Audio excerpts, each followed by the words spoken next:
La parole est à Madame Émilie Bonivard pour le groupe Les Républicains.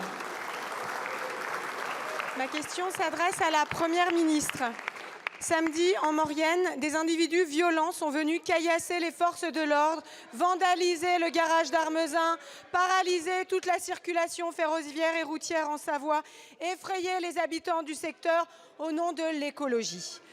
Et tout cela avec le soutien de députés insoumis et écolos venus faire leur buzz sur le dos des Savoyards, aux côtés des casseurs, avec leur écharpe de député. Quelle honte!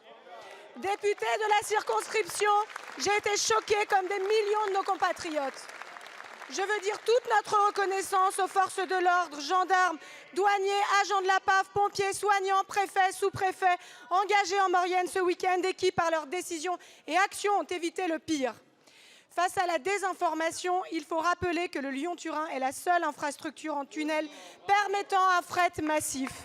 Et donc d'améliorer la qualité de l'air et la vie dans nos vallées sans sacrifier le transport de voyageurs ni les habitants vivant aux abords de la ligne historique et en toute sécurité.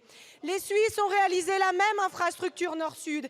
Ils transfèrent 70% de leurs marchandises par le rail. Et ils ont toujours de l'eau, chers collègues. Ils n'ont pas vidé les Alpes. Demandez à M. Mélenchon d'aller y faire un tour.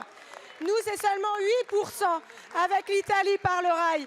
Tout le reste, ce sont les pollutions et la congestion du trafic que nous subissons dans la Cluse de Chambéry, en Combe de Savoie, en Maurienne, en Haute-Savoie et dans les Alpes-Maritimes.